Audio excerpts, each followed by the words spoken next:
Internet karigumba ama ko Manipur ge societies da karigumba ama kana hange adagi kanagumba am da educate tauge haibadi masing thiba yarmo aidi popular oige na joi tholokpo nate. I wanted to do something alternative oiba education system ama ai Manipur da build tauge na tholokpo ni 2025 lakpasida somda khwaidagi maru oiba ai posak amatang harmge goal set tauba. This is the most important thing. Goal set towada long term gi ama short term gi ama tawbiyo. So the question is isana isada hangjaro ko aigi huzik adagi problem leiriba si kaigumba aina sigi senthok lambi je thokcha taragadi sigi problem je khara phagadana goal set tawbadana nangi problem the fix tawba ngamnaba set taw. Adagi long term dana let's say chahi ani natraga chahi ahum natraga chahi ama makhai harseba sidai ina consistent oina tha amada lupa lak ama makhai oro ani oro lak ahum oro sumaina ai tanba ngam targadi aigi lifestyle ju khradi ai upgrade torkanina aingonda leiba mi gi pasa toliba loan gi pasa adagi ko imung do zik wariba nariba kholiba kharada oi targasu ai sep tawde ngamnina hana adu ibiro aduga second da ai larik amaga hijaramge think and grow rich simga pabiu aina like paw na ja tai kemete nangi brain je like pa da mi thi yam yaung ni sida the brain da difang work pa like pa da ni ko brain do kitang tang jo khabar pa ge nong magi na pa bagi habit ama kitang thambiyo aino ji hajariba think and grow rich by Napoleon Hill sigi like sima hanak chahida pabiyo ai huzik pakthara ge myam munna yingbiro money machine nama internet ta kamain toroga thamamjige hanak chahi 2025 sida yongko ima ipana khoje like tamalei yam wana semak karjane aigi imana aine engineering tamukko matamda khoi ma phadra phadra ole aigi nong pa su mazu engineering tamukko matamda mapana loi tamukpanina chathok chasingi semester ki parikha mes ki pesa adum myam ama family dudagi ai icha jibu mi ojanu na semakko matamda parents ko dim loi waram gani aigi ichana mai pakpa aigi ichana government ki thaba ama phangba si mama ampa khudimaki loinamak pandam loinma oram gani koi ko adoi parents su question hangeba Manipur ge society da do you have a guarantee nangi angang duna college aphabam da tamaga ma mi oini haba sungai leite ko hujiki matamda adu targadi parents samo oina young generation amo oina ko unmarried ta oisunu parents aju oisunu nangju hujiktagi planning tawam darkar oidro that's called we call as what we call as number 1 it's idea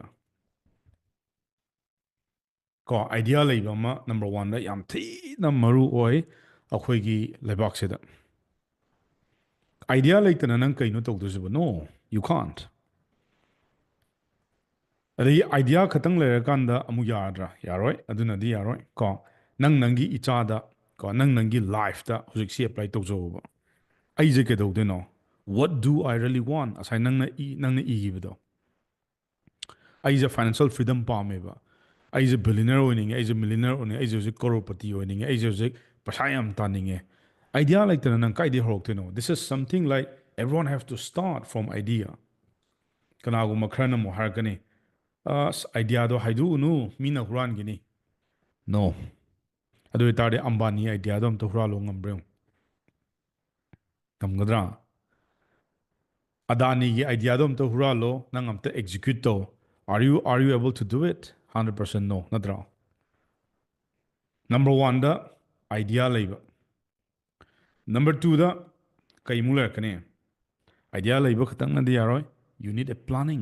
planning yaudana thabak taw matamda 100% adum fail hoini marai bok pharaga yazagi waneba aina tawdo thabak tuda kari kari darkar tai kari kari changi paisa kyam changani ai matam kyam changani ai phasana na khotok pam darkar tai ba sigi jibo khone kai kawi a simple term a planning aina hujai lupa tha khudinga ilupa la ama tange na hai matamda planning yaudana pangtan tan ya poti paisa jiwe da paak ta lakpa ya brane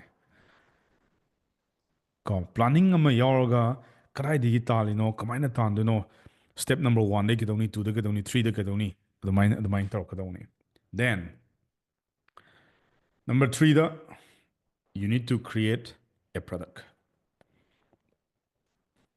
or second you need to create a services ꯀꯩꯒꯤꯗꯃꯛꯇꯅꯣ ꯑꯩꯅ third ꯁ꯭ꯇꯦꯞꯇ product or services ꯑꯅ ꯄꯤꯔꯤꯁꯦ ꯀꯅꯥꯒꯨꯝꯕ ꯑꯃꯗ ꯑꯩꯅ ꯐꯖꯅ ꯄꯩꯁꯥ ꯇꯥꯜꯂꯛꯀꯦ ꯍꯥꯏꯕ ꯃꯇꯝꯗ you require this only two ꯑꯗꯣ ꯁꯤꯗꯩꯁꯤꯗ ꯄ꯭ꯔꯗꯛ ꯑꯣꯔ ꯁꯔꯚꯤꯁꯦꯁ ꯁꯤ ꯌꯣꯜꯂꯀꯥꯟꯗꯅꯤꯀꯣ ꯅꯪꯅ ꯉꯁꯤ ꯄꯩꯁꯥ ꯐꯪꯗꯣꯏꯁꯦ ꯀꯩꯗꯧꯔꯒ ꯃꯤꯑꯣꯏꯕꯗꯨꯅ ꯄꯥꯝꯃꯤꯕ ꯃꯥꯒꯤ ꯅꯤꯗꯁ ꯃꯥꯒꯤ ꯄ꯭ꯔꯣꯕ꯭ꯂꯦꯝ ꯑꯗꯨ ꯐꯤꯛꯁ ꯇꯧꯔꯀꯥꯟꯗ ꯅꯪ ꯍꯧꯖꯤꯛ ꯂꯨꯄꯥ 50,000 ꯇꯥꯟꯒꯦ ꯍꯥꯏ ꯇꯥꯔꯒꯗꯤ ꯂꯨꯄꯥ 50,000 ꯄꯤꯕ ꯄ꯭ꯔꯗꯛ ꯑꯃ ꯁꯥꯔꯣ ꯁꯤꯝꯄꯜ ꯁꯤ ꯃꯅꯤꯄꯨꯔꯗ ꯂꯩꯔꯤꯕ ꯃꯤ ꯑꯃꯈꯛꯇꯪꯗ ꯌꯣꯟꯕꯗ ꯇꯥꯟꯗ꯭ꯔꯤꯕꯣ ꯑꯩ ꯀꯩꯗꯧꯕꯩꯗꯃꯛꯇ ꯃꯤ 200 ꯆꯍꯨꯝ ꯊꯤꯗꯣꯏꯅꯣ ꯅꯣ ꯑꯩꯒꯤ ꯒꯣꯜꯗꯣ ꯑꯩꯗꯤ ꯃꯔꯨ ꯑꯣꯏꯌꯦꯕ ꯑꯩꯅ 2025ꯇ ꯁꯦꯠ ꯇꯧꯈꯤꯕꯗꯣ ꯑꯩ ꯊꯥ ꯈꯨꯗꯤꯡꯒꯤ ꯂꯨꯄꯥ 50,000 ꯇꯥꯟꯗꯕ ꯑꯩ ꯁꯨꯡꯌꯥ ꯌꯥꯗꯦꯅ ꯍꯥꯏ ꯇꯥꯔꯒꯗꯤ ꯑꯩ ꯂꯨꯄꯥ 50,000 ꯄꯤꯕ ꯄ꯭ꯔꯗꯛ ꯑꯃ ꯁꯥꯕꯒꯤ ꯃꯊꯧ ꯇꯥꯕ꯭ꯔꯥ ꯇꯥꯗꯕ꯭ꯔꯥ ꯇꯥꯏꯞ ꯑꯣꯟ ꯀꯣꯃꯦꯟꯠ ꯌꯥꯝ ꯊꯤꯅ ꯇꯥꯏ ꯒ꯭ꯌꯥꯟ ꯇꯥꯔꯕ ꯑꯗꯣ ꯒꯣꯜ ꯁꯦꯠ ꯇꯧꯕ ꯃꯇꯝꯗꯅꯦ ꯈꯤꯇꯪꯗꯨ ꯁ꯭ꯃꯥꯔꯠ ꯑꯣꯏꯅ ꯇꯧꯍꯟꯅꯤꯡꯉꯤ ꯀꯩꯒꯤꯅꯣ at the end of the day ꯅꯪ ꯄ꯭ꯔꯗꯛ ꯄꯣꯠ ꯑꯃ ꯌꯣꯟꯕ ꯑꯃ ꯃꯤꯉꯣꯟꯗ ꯁꯔꯚꯤꯁ ꯑꯃ ꯄꯤꯕ ꯁꯤꯒꯤ ꯚꯦꯂꯨꯁꯦ ꯀꯣ ꯁꯤ ꯑꯗꯨꯝ ꯅꯪ ꯇꯥꯔꯒꯦꯠ ꯍꯤꯠ ꯇꯧꯔꯕꯅꯤ ꯁꯤꯗꯩꯁꯤꯗ ꯑꯩꯅ ꯃꯤ 200ꯒ ꯊꯕꯛ ꯇꯧꯃꯤꯟꯅꯗ꯭ꯔꯁꯨ ꯑꯩ ꯌꯥꯏꯑꯕ ꯃꯅꯤꯄꯨꯔꯁꯤꯗ ꯃꯤ ꯂꯥꯛ 30-40 ꯂꯩꯁꯤꯗ ꯅꯪ ꯃꯤ ꯑꯃꯇꯪꯗꯕꯨ ꯅꯪ ꯁꯤ ꯌꯣꯟꯕ ꯉꯝꯃꯣꯏꯗ꯭ꯔꯣ ꯃꯅꯤꯄꯨꯔ ꯇꯣꯛꯈ꯭ꯔꯣ ꯅꯪ ꯏꯟꯗꯤꯌꯥꯗ ꯀꯩꯗꯧꯕꯩ ꯌꯣꯟꯕ ꯌꯥꯔꯣꯏꯗꯣꯏꯅꯣ by using what internet power ꯅꯪꯅ ꯍꯧꯖꯤꯛ ꯉꯁꯤ ꯁꯤꯖꯤꯟꯅꯔꯤꯕ social media YouTube channel Instagram ꯌꯨ ꯑꯦꯁꯇ ꯂꯩꯕ ꯃꯤ ꯑꯃꯅ ꯀꯩꯗꯧꯕꯩ ꯌꯦꯡꯉꯝꯃꯣꯏꯗꯣꯏꯅꯣ why not globally reach out ꯂꯣꯏ ꯇꯧꯕ ꯌꯥꯏ ꯑꯩꯅ ꯃꯃꯥꯡꯗ ꯇꯥꯛꯈꯤꯕ ꯌꯨꯇ꯭ꯌꯨꯕ ꯑꯦꯠꯁꯀꯗꯣ ꯍꯩꯖ ꯇꯥꯔꯒꯗꯤ ꯑꯗꯨꯇꯪ ꯁꯤꯖꯤꯟꯅꯕꯗ ꯒ꯭ꯂꯣꯕꯦꯂꯤ ꯌꯣꯟꯕ ꯌꯥꯏ 50,000ꯒꯤ ꯄ꯭ꯔꯗꯛ ꯑꯃ ꯌꯣꯟꯕ ꯃꯇꯝꯗ ꯋꯥꯠ ꯑꯥꯔ ꯗ ꯔꯤꯀ꯭ꯋꯥꯏꯔꯃꯦꯟꯠꯁ ꯏꯟꯒ꯭ꯔꯤꯗꯤꯌꯦꯟꯠꯁ ꯀꯔꯤ ꯀꯔꯤ ꯆꯪꯉꯤ ꯄ꯭ꯔꯗꯛ ꯑꯃ ꯌꯣꯟꯕ ꯃꯇꯝꯗ ꯀꯔꯤ ꯀꯔꯤ ꯆꯪꯒꯦ ꯑꯁꯤꯁꯨ ꯊꯤꯗꯣꯛꯀꯗꯧꯅꯤ ꯑꯩꯒꯤ ꯄ꯭ꯔꯗꯛ ꯑꯃ ꯂꯩꯔꯦ ꯅꯠꯇ ꯃꯥꯔꯀꯦꯠꯇ ꯊꯣꯛꯂꯛꯇ ꯌꯣꯟꯕ ꯌꯥꯔꯣꯏ ꯑꯩ ꯀꯩꯅꯣꯝ ꯍꯥꯏꯒꯦꯕ ꯅꯪꯒ ꯑꯩꯒ ꯉꯁꯤꯇꯪ ꯊꯦꯡꯅꯔꯦ ꯊꯦꯡꯅꯕꯁꯤꯗ ꯑꯩꯅ ꯅꯪ ꯄꯩꯁా ꯄꯥꯏꯍꯟꯒꯦ ꯑꯩꯉꯣꯟꯗ ꯂꯨꯄꯥ 50,000 ꯄꯤꯔꯣ ꯅꯪ ꯊꯤꯒꯗ꯭ꯔꯥ ꯑꯗꯨ ꯑꯣꯏꯇꯥꯔꯒꯗꯤ ꯀꯣꯃꯦꯟꯇ ꯏꯔꯣ ꯀꯔꯤ ꯀꯔꯤ ꯆꯪꯉꯤꯅ ꯀꯔꯤ ꯀꯔꯤ ꯆꯪꯉꯦ 50,000ꯒꯤ ꯄ꯭ꯔꯗꯛ ꯑꯃ ꯃꯥꯔꯀꯦꯠꯇ ꯑꯩꯅ ꯃꯅꯤꯄꯨꯔꯒꯤ ꯃꯥꯔꯀꯦꯠꯇ ꯌꯣꯟꯒꯦꯅ ꯍꯥꯏ ꯃꯇꯝꯗ what are the requirements in order to sell this product ꯈꯜꯂꯨ ꯀꯣ ꯁꯤꯗ ꯑꯩꯒꯤ ꯄ꯭ꯔꯗꯛ ꯑꯃ ꯂꯩꯔꯦꯅ ꯍꯦꯛꯇ ꯅꯪ ꯌꯣꯟꯕ ꯍꯦꯛꯇ ꯌꯥꯔꯣꯏꯕ ꯁꯤꯒꯤ ꯄ꯭ꯔꯗꯛꯁꯦ ꯌꯣꯟꯅꯕ ꯍꯣꯠꯅꯔꯛꯄ ꯃꯇꯝꯗ ꯀꯔꯤ ꯀꯔꯤ ꯆꯪꯒꯦ ꯑꯁꯤꯁꯨ ꯃꯌꯥꯝ ꯅꯝꯕꯔ 4ꯗ ꯅꯣꯏ ꯍꯥꯟꯅꯗꯤ ꯌꯥꯝ ꯇꯥꯔꯝꯕꯅꯤ ꯑꯩꯅ ꯁꯤꯒꯤ 50,000 ꯄꯤꯕ ꯄ꯭ꯔꯗꯛ ꯑꯃ ꯍꯧꯖꯤꯛ ꯑꯩ ꯃꯅꯤꯄꯨꯔꯗ ꯑꯩ ꯌꯣꯟꯗꯣꯏꯅꯦꯕ ꯑꯗꯣ ꯑꯩꯒꯤ ꯒꯣꯜꯗ ꯆꯤꯐ ꯇꯧꯗꯣꯏ ꯅꯠꯇ꯭ꯔꯥ ꯑꯦꯕ꯭ꯔꯤ ꯃꯟꯠ ꯋꯥꯔꯗ ꯑꯃ ꯑꯩꯈꯣꯏ MARꯅ ꯍꯦꯛ ꯍꯥꯏꯗꯥꯏꯅꯦ ꯁꯤ ꯀꯩ ꯀꯧꯋꯦ that's called marketing ꯃꯥꯔꯀꯦꯇꯤꯡ ꯌꯥꯎꯗꯅ ꯅꯪ ꯁꯤꯒꯤ ꯄ꯭ꯔꯗꯛꯁꯦ ꯁꯨꯛꯌꯣꯟ ꯌꯣꯟꯕ ꯌꯥꯔꯣꯏ this product could not sell by themselves ꯌꯥꯒꯗ꯭ꯔꯣ ꯅꯣꯏꯅ ꯍꯧꯖꯤꯛ ꯀꯩꯕ trust relationship advertisement promotion public relation sales ꯁꯤ ꯃꯌꯥꯝꯁꯦ ꯑꯩꯈꯣꯏꯅ ꯂꯣꯏ ꯄꯨꯟꯁꯤꯜꯂꯀꯥꯟꯗ ꯀꯩ ꯀꯧꯏ ꯋꯤ ꯀꯣꯜ ꯑꯦꯁ ꯃꯥꯔꯀꯦꯇꯤꯡ ꯒ꯭ꯌꯥꯟ ꯇꯥꯔꯕ ꯑꯗꯨꯅ ꯑꯦꯅꯤ ꯄ꯭ꯔꯗꯛ ꯑꯃ ꯌꯣꯜꯂꯛꯄ ꯃꯇꯝꯗ ꯁꯤꯒꯤ ꯕ꯭ꯔꯥꯟꯁꯦ ꯐꯖꯅ ꯈꯪꯒꯗꯕ ꯅꯝꯕꯔ 1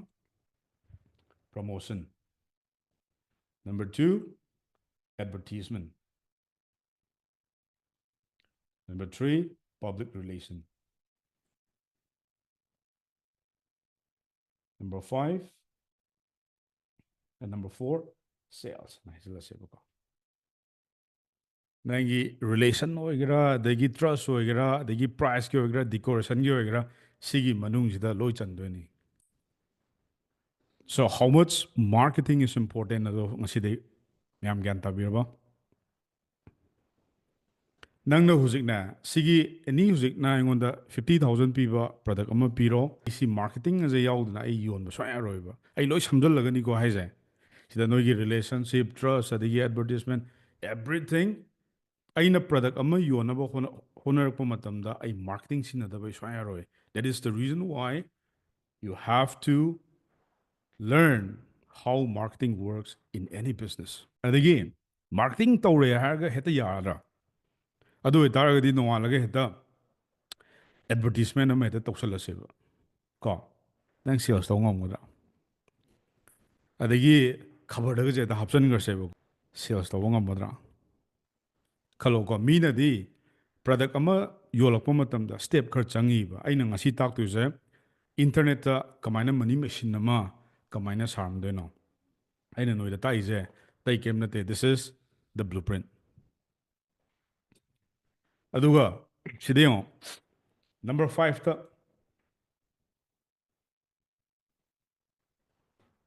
ꯅꯪ ꯍꯧꯖꯤꯛ ꯃꯥꯔꯀꯦꯇꯤꯡ ꯍꯩꯔꯦꯕꯀꯣ ꯃꯥꯔꯀꯦꯇꯤꯡꯁꯤꯗ ꯑꯁ ꯑꯦꯗꯚꯔꯇꯤꯁꯃꯦꯟ ꯇꯧꯕ ꯑꯗꯒꯤ ꯌꯨꯇ꯭ꯌꯨꯕ ꯑꯦड्स ꯇꯧꯕ ꯑꯦꯚ꯭ꯔꯤꯊꯤꯡ ꯅꯪ ꯂꯣꯏ ꯍꯩꯔꯦꯕ ꯑꯗꯨꯅ ꯑꯃꯨꯛ ꯌꯥꯗ꯭ꯔꯥ ꯃꯌꯥꯝ ꯅꯦꯛꯁꯁꯦ ꯀꯩ ꯂꯩꯔꯝꯗꯧ ꯃꯥꯜꯂꯦ ꯁꯨꯝ ꯇꯥꯟꯅꯁꯤꯅꯦ ꯑꯩꯈꯣꯏ ꯁꯤ ꯌꯥꯎꯔꯤ ꯃꯌꯥꯝꯁꯦ ꯑꯩ ꯍꯧꯖꯤꯛ ꯂꯦꯠꯁꯦ ꯁꯤ ꯐꯣꯟꯁꯦ ꯍꯥꯏꯔꯁꯦꯕ ꯑꯦꯁ ꯁꯤꯝꯄꯜ ꯐꯣꯟ ꯀꯣ ꯁꯤ ꯐꯣꯟꯁꯦ ꯑꯩ ꯍꯧꯖꯤꯛ ꯃꯥꯔꯀꯦꯇꯤꯡ ꯇꯧꯗꯨꯒꯤ ꯑꯩ ꯍꯧꯖꯤꯛ ꯑꯦꯗꯚꯔꯇꯤꯁꯃꯦꯟ ꯇꯧꯕ ꯍꯧꯈ꯭ꯔꯦꯕ ꯅꯣꯏ ꯍꯧꯖꯤꯛ ꯐꯦꯁꯕꯨꯛꯀꯤ ꯏꯟꯁꯇꯥꯒ꯭ꯔꯥꯝꯒꯤ ꯌꯨꯇ꯭ꯌꯨꯕꯀꯤ ꯑꯗꯒꯤ ꯈꯕꯔꯒꯤ ꯇꯦꯂꯤꯚꯤꯖꯟꯒꯤ ꯔꯦꯗꯤꯑꯣꯒꯤ ꯁꯣ ꯃꯦꯅꯤ ꯑꯦꯗꯚꯔꯇꯤꯁꯃꯦꯟ ꯑꯗꯨꯅ ꯅꯪꯒꯤ ꯄ꯭ꯔꯗꯛ ꯌꯣꯜꯂꯅꯤ ꯍꯥꯏꯕꯒꯤ ꯒꯦꯔꯦꯟꯇꯤ ꯂꯩꯕ꯭ꯔꯥ ꯂꯩꯇꯕ꯭ꯔꯥ Are you able to sell your product or services after doing the marketing? ꯆꯥꯝꯃꯒꯤ ꯃꯅꯨꯡꯗ ꯍꯣꯏ ꯗꯥꯎ ꯌꯥꯗꯅ ꯑꯃꯅꯤꯒꯗꯤ ꯌꯣꯟꯒꯗ꯭ꯔꯥ for the first time ꯅꯪꯅ ꯑꯦꯗꯚꯔꯇꯤꯁꯃꯦꯟ ꯑꯁꯦ ꯐ꯭ꯔꯤꯗ ꯇꯧꯕꯗꯤ ꯌꯥꯔꯣꯏ it will take some money for sure ꯀꯣ ꯃꯅꯤꯄꯨꯔꯗ ꯍꯧꯖꯤꯛ ꯂꯨꯄꯥ 5,000 ꯊꯥꯗꯔꯒ ꯑꯩ ꯍꯧꯖꯤꯛ ꯄ꯭ꯔꯗꯛ ꯑꯃ ꯄ꯭ꯔꯣꯃꯣꯁꯟ ꯇꯧꯔꯒꯦꯕ ꯑꯗꯨꯅ ꯍꯦꯛꯇ ꯌꯣꯜꯂꯗ꯭ꯔꯥ ꯃꯥꯔꯀꯦꯇꯤꯡꯁꯦ ꯍꯦꯛ ꯂꯣꯏꯁꯤꯜꯂꯛꯄ ꯃꯇꯨꯡꯗꯒꯤꯗꯤ now this is the most important thing we call as prospecting ꯀꯣ ꯀꯩꯒꯨꯝꯕ ꯑꯩꯅ ꯁꯤꯒꯤ ꯄ꯭ꯔꯣꯁꯄꯦꯛꯇꯤꯡꯁꯦ ꯑꯃꯨꯛ ꯌꯥꯎꯗ꯭ꯔꯕ ꯃꯥꯔꯀꯦꯇꯤꯡꯁꯦ ꯍꯦꯛ ꯂꯣꯏꯔꯦꯅ ꯁꯤꯗꯅꯤꯀꯣ ꯃꯥꯔꯀꯦꯇꯔꯁ ꯃꯌꯥꯝ ꯑꯃ ꯍꯧꯖꯤꯛ ꯍꯧꯖꯤꯛ ꯇꯧꯅꯔꯤꯕ ꯗꯤꯖꯤꯇꯦꯜ ꯃꯥꯔꯀꯦꯇꯤꯡ ꯑꯗꯨ ꯑꯗꯥ ꯃꯥꯔꯀꯦꯇꯤꯡ ꯅꯥꯎ ꯄꯔꯐꯣꯔꯃꯦꯟꯁ ꯃꯥꯔꯀꯦꯇꯤꯡ ꯁꯤꯗꯩꯁꯤꯗ ꯀꯩꯒꯨꯝꯕ ꯑꯩꯅ ꯄ꯭ꯔꯣꯁꯄꯦꯛꯇꯤꯡꯁꯦ ꯇꯧꯍꯧꯗ꯭ꯔꯕ ꯁꯤ ꯌꯣꯟꯕ ꯉꯝꯃꯣꯏꯕ ꯑꯃꯨꯛ ꯁꯤ ꯂꯨꯕꯅꯤꯀꯣ ꯁꯥꯏꯗꯅꯤ ꯇꯠꯇꯣꯏꯁꯦ ꯑꯗꯨꯝ ꯑꯩꯅ ꯑꯦꯗꯚꯔꯇꯤꯁꯃꯦꯟ ꯇꯧꯈ꯭ꯔꯦꯅ ꯃꯨꯛꯄ ꯌꯥꯔꯣꯏꯕ ꯑꯦꯗꯚꯔꯇꯤꯁꯃꯦꯟꯗꯣ ꯍꯦꯛ ꯂꯣꯏꯔꯛꯄꯒ ꯅꯥꯎ ꯏꯠꯁ ꯑ ꯍꯥꯏ ꯇꯥꯏꯝ ꯑꯩꯅ ꯂꯤꯗ ꯖꯦꯅꯦꯔꯦꯠ ꯇꯧꯔꯛꯏꯕ ꯃꯌꯥꯝꯗꯣ ꯁꯤꯗꯩꯁꯤꯗ ꯑꯩꯈꯣꯏ ꯃꯅꯤꯄꯨꯔꯗ ꯌꯥꯝ ꯁꯣꯟꯕ ꯑꯃ ꯍꯥꯏꯒꯦ ꯑꯦꯟꯀ꯭ꯋꯥꯏꯔꯤ ꯂꯥꯛꯑꯝꯃꯅꯤ ꯄꯨꯡ 24ꯗꯩꯅ 48 ꯑꯋꯥꯔꯁꯀꯤ ꯃꯇꯨꯡꯗꯒ ꯔꯤꯄ꯭ꯂꯥꯏ ꯄꯤꯕꯤꯕ ꯀꯣ ꯁꯤꯃ ꯂꯤꯗ ꯃꯌꯥꯝꯁꯦ ꯂꯣꯏ ꯀꯣꯜꯗ ꯆꯠꯈꯤꯗ꯭ꯔꯕꯅꯤ ꯑꯩꯈꯣꯏꯗ ꯃꯦꯁꯦꯖ ꯊꯥꯔꯛꯑꯣ ꯃꯤꯅꯤꯠ 2 ꯐꯥꯕ꯭ꯔꯥ ꯌꯦꯡꯉꯣ ꯇꯤꯝꯗꯩ ꯋꯤꯁ ꯂꯥꯎ ꯄꯥꯏꯁꯤꯜꯂꯛꯀꯅꯤ ꯀꯣ ꯁꯤꯒꯤ ꯄ꯭ꯔꯣꯁꯄꯦꯛꯇꯤꯡꯁꯦ ꯑꯩꯈꯣꯏ ꯃꯅꯤꯄꯨꯔꯗ ꯌꯥꯝ ꯁꯣꯜꯂꯦ ꯌꯥꯝ ꯊꯤ ꯁꯣꯜꯂꯦ ꯁꯤꯁꯦ ꯀꯩꯒꯤꯅꯣ CRM ꯁꯤꯖꯤꯟꯅꯗꯕ ꯁꯤꯁꯇꯦꯝ ꯁꯤꯖꯤꯟꯅꯗꯕ ꯃꯦꯅꯨꯋꯦꯂꯤ ꯑꯗꯨꯝ ꯇꯧ ꯂꯩꯕ ꯄ꯭ꯔꯣꯁꯄꯦꯛꯇꯤꯡꯁꯤꯅ ꯀꯩꯗꯧꯔꯛꯀꯅꯤ ꯅꯪꯉꯣꯟꯗ ꯂꯥꯛꯏꯕ ꯃꯤ ꯃꯌꯥꯝꯗꯣ ꯅꯪ ꯅꯔꯆꯔ ꯐꯖꯅ ꯇꯧꯕꯤꯗꯣꯏꯅꯦꯕ ꯇꯧꯔꯕ ꯃꯇꯨꯡꯗ ꯃꯥꯁꯤꯕꯨ ꯀ꯭ꯋꯥꯂꯤꯐꯥꯏꯠ ꯑꯣꯏꯕ ꯂꯤꯠꯂꯥ ꯀ꯭ꯋꯥꯂꯤꯐꯥꯏꯠ ꯑꯣꯏꯗꯕ ꯂꯤꯠꯂꯥ ꯀꯣ ꯁꯤ ꯈꯟꯗꯣꯛꯀꯗꯕ ꯁꯤꯗꯅꯦ this is where we require team for sales ꯅꯠꯇ꯭ꯔꯒꯗꯤ ꯅꯪ 50,000 ꯇꯧꯕ ꯉꯝꯃꯣꯏ ꯀꯩꯒꯤꯅꯣ ꯃꯤꯄꯨꯝ ꯈꯨꯗꯤꯡꯃꯛ ꯅꯪꯒꯤ ꯀꯁꯇꯃꯔ ꯅꯠꯇꯦ ꯃꯣꯏ ꯄꯩꯁꯥ ꯂꯩꯔꯝꯕ ꯌꯥꯎꯔꯝꯒꯅꯤ ꯄꯩꯁꯥ ꯂꯩꯇꯕ ꯃꯤ ꯌꯥꯎꯔꯝꯒꯅꯤ ꯑꯗꯣ ꯅꯪꯒꯤ ꯃꯇꯝ ꯃꯥꯡꯗꯅꯕꯅꯦ ꯁꯤꯒꯤ ꯄ꯭ꯔꯣꯁꯄꯦꯛꯇꯤꯡ ꯑꯅ ꯁꯤ ꯊꯣꯛꯂꯛꯏꯁꯦ ꯄ꯭ꯔꯣꯁꯄꯦꯛꯇꯤꯡ ꯀꯣ ꯅꯪꯒꯤ ꯂꯥꯛꯆꯔꯤꯕ ꯅꯪꯅ ꯃꯥꯔꯀꯦꯇꯤꯡꯗ ꯇꯧꯈꯤꯕ ꯂꯤꯗ ꯃꯌꯥꯝꯗꯣ ꯐꯖꯅ ꯅꯔꯆꯔ ꯇꯧꯔꯕ ꯃꯇꯨꯡꯗ ꯁꯤ ꯂꯤꯗꯁꯤꯃꯗꯤ ꯍꯣꯠ ꯑꯣꯏ ꯃꯥꯗꯤ ꯄꯩꯁꯥ ꯂꯩꯕ ꯃꯤꯅꯤ ꯑꯗꯣ ꯄꯩꯁꯥ ꯄꯥꯏꯕ ꯃꯤ ꯃꯌꯥꯝꯗꯤ ꯗꯦ ꯗꯣꯟ ꯍꯦꯞ ꯇꯥꯏꯝ ꯃꯣꯏꯅ ꯄꯥꯝꯕꯁꯦ ꯀꯩꯅꯣ ꯗꯦ ꯅꯤꯗ ꯔꯤꯖꯜꯠꯁ ꯁꯤꯗ ꯊꯣꯝꯍꯧꯒꯗꯕ ꯂꯥꯁ ꯅꯣꯠ ꯕꯠ ꯗ ꯂꯤꯁ ꯑꯃꯒ ꯑꯃꯨꯛ ꯍꯥꯏꯔꯝꯒꯦ ꯅꯝꯕꯔ 6ꯇ ꯀꯩꯔꯝꯗꯧ ꯃꯥꯜꯂꯤ ꯋꯤ ꯀꯣꯜ ꯑꯦꯁ ꯁꯦꯜꯁ ꯍꯥꯏꯁꯦ ꯁꯨꯃꯥꯏꯅ ꯂꯥꯛꯀꯗꯕ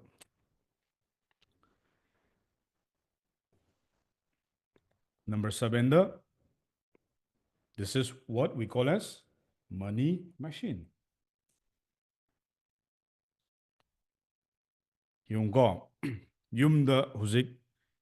ꯗꯥꯏꯔꯦꯛ ꯂꯥꯛꯏ ꯃꯌꯥꯝꯗꯣ ꯑꯩ ꯑꯍꯥꯟꯕꯗ ꯑꯥꯏꯗꯤꯌꯥ ꯑꯃ ꯍꯥꯟꯅ ꯑꯩ ꯕꯤꯖꯤꯅꯦꯁ ꯍꯧꯗ꯭ꯔꯤꯀꯥꯟꯗ ꯑꯥꯏꯗꯤꯌꯥ ꯑꯃ ꯌꯥꯝ ꯁꯥꯔꯝꯃꯅꯤ ꯁꯦꯀꯦꯟꯗ ꯑꯩ ꯄ꯭ꯂꯥꯅꯤꯡ ꯑꯃ ꯐꯖꯅ ꯇꯧꯕꯤꯔꯅꯤ ꯊꯥꯔꯗꯇ ꯑꯩꯒꯤ ꯄ꯭ꯔꯗꯛ ꯑꯩ ꯃꯌꯥꯝꯅ ꯍꯧꯖꯤꯛ ꯄꯣꯠ ꯌꯣꯟꯅꯔꯤꯁꯤꯗꯤ ꯀꯔꯤꯗꯤ ꯌꯣꯟꯒꯅꯤ ꯁꯦ ꯑꯩꯒꯤ ꯐꯣꯟ ꯑꯃ ꯂꯩꯔꯦ ꯁꯤ ꯅꯪ ꯂꯧꯔꯣ ꯅꯪ ꯄꯩꯁꯥꯗꯣ ꯄꯤꯔꯣ ꯂꯣꯏꯔꯦ ꯑꯗꯨꯒ ꯅꯠꯇ꯭ꯔꯣ ꯁꯤꯒꯤ ꯕꯤꯖꯤꯅꯦꯁ ꯃꯣꯗꯦꯜꯒꯤ ꯁ꯭ꯇꯥꯏꯜꯁꯦ ꯑꯩꯈꯣꯏꯅ ꯀꯩ ꯀꯧꯏ ꯋꯤ ꯀꯣꯜ ꯑꯦꯁ ꯇ꯭ꯔꯥꯟꯖꯦꯛꯁꯅꯦꯜ ꯕꯤꯖꯤꯅꯦꯁ ꯑꯗꯣ ꯑꯩꯗꯤ ꯑꯗꯨ ꯄꯥꯝꯗꯦꯕ ꯑꯩꯅ ꯑꯍꯥꯟꯕ ꯌꯣꯟꯕꯗꯗꯤ ꯑꯩ ꯌꯥꯝ ꯇꯥꯡꯕ ꯌꯣꯜꯂꯣꯏ ꯀꯣ ꯂꯥꯏꯔꯕ ꯑꯃꯅꯁꯨ ꯂꯩꯕ ꯉꯝꯕ ꯏꯅꯥꯛ ꯈꯨꯟꯕ ꯑꯃꯅꯁꯨ ꯂꯩꯕ ꯉꯝꯕ ꯃꯤꯗꯜ ꯀ꯭ꯂꯥꯁ ꯑꯃꯅꯁꯨ ꯂꯩꯕ ꯉꯝꯕ ꯑꯗꯨꯒꯤ ꯄ꯭ꯔꯗꯛꯇꯨ ꯌꯣꯟꯅꯤꯕ ꯌꯣꯜꯂ ꯃꯇꯨꯡꯗ ꯃꯉꯣꯟꯗ ꯑꯩ ꯔꯤꯖꯜ ꯈꯖꯤꯛ ꯈꯖꯤꯛ ꯎꯠꯄ ꯍꯧꯔꯛꯀꯅꯤꯕ ꯑꯗꯒꯤꯗꯤ ꯑꯩꯈꯣꯏꯕꯥꯅꯤ ꯔꯤꯂꯦꯁꯟꯁꯤꯞ ꯐꯖꯅ ꯁꯦꯝꯃꯤꯟꯅꯔꯅꯤ ꯁꯦꯝꯃ ꯃꯇꯨꯡꯗ ꯃꯥꯅ ꯄꯥꯝꯖꯔꯤꯕ ꯒꯣꯜꯗꯨꯗꯅꯦ ꯑꯩ ꯑꯃꯨꯛ ꯄꯨꯈꯠꯄꯤꯅꯤꯕ ꯁꯤ ꯈꯛꯇꯅꯦ ꯑꯩꯅ ꯃꯅꯤꯄꯨꯔꯗ ꯃꯅꯤ ꯃꯦꯆꯤꯟ ꯑꯃ ꯊꯝꯕ ꯍꯥꯏꯇꯥꯔꯒꯗꯤ this is a simple way of building the machine ꯑꯗꯣ ꯃꯌꯥꯝꯅ ꯄꯩꯁꯥ ꯇꯥꯟꯕꯁꯦ ꯍꯣꯏ ꯑꯃꯔꯣꯝꯗꯗꯤ ꯍꯩꯔꯒꯗꯤ ꯌꯥꯝ ꯂꯥꯏ ꯀꯣ ꯈꯪꯗ꯭ꯔꯤꯁꯦ ꯑꯇꯩ ꯀꯩꯝ ꯅꯠꯇꯦ ꯂꯝꯕꯤꯗꯣ ꯈꯪꯗꯕ ꯅꯝꯕꯔ ꯋꯥꯟ ꯑꯥꯏꯗꯤꯌꯥ ꯐꯖꯕ ꯑꯃ ꯅꯪ ꯄꯨꯊꯣꯛ ꯇꯥꯔꯦ second planning this is call strategy third ꯑꯩꯒꯤ ꯄ꯭ꯔꯗꯛꯁꯦ ꯀꯔꯝꯕ ꯄ꯭ꯔꯗꯛ ꯁꯥꯁꯤꯒꯦ ꯃꯤꯅ ꯌꯥꯝ ꯄꯥꯝꯒꯗꯕ ꯗꯤꯃꯥꯟ ꯂꯩꯕ ꯄ꯭ꯔꯗꯛ ꯃꯥꯔꯀꯦꯠꯇ ꯑꯗꯒꯤ ꯐꯣꯔꯠꯇ ꯑꯩ ꯃꯥꯔꯀꯦꯇꯤꯡ ꯍꯩꯇꯕ ꯁꯨꯡꯌꯥ ꯌꯥꯔꯣꯏ ꯐꯥꯏꯚꯇ ꯄ꯭ꯔꯣꯁꯄꯦꯛꯇꯤꯡ ꯂꯥꯛꯏꯕ ꯃꯤ ꯃꯌꯥꯝꯗꯣ ꯑꯩ ꯀ꯭ꯋꯥꯂꯤꯐꯥꯏꯠ ꯑꯣꯏꯕ ꯑꯃ ꯗꯔꯀꯥꯔ ꯑꯣꯏꯌꯦꯕ ꯑꯗꯒꯤ ꯅꯝꯕꯔ ꯁꯤꯛꯁꯇ ꯁꯦꯜꯁ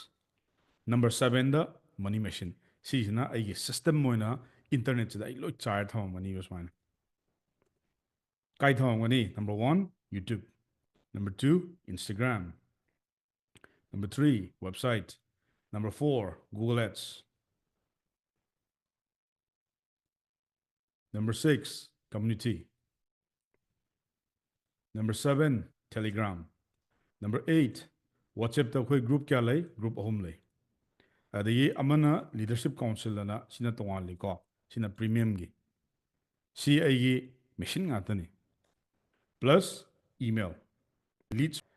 ꯑꯗꯒꯤ ꯁꯤ ꯃꯌꯥꯝꯁꯦ ꯑꯩꯒꯤ ꯃꯦꯆꯤꯟ ꯉꯥꯛꯇꯅꯦ ꯏꯟꯇꯔꯅꯦꯠꯇ ꯂꯣꯏ ꯊꯥꯗꯣꯛꯑꯝꯃꯤꯅꯤ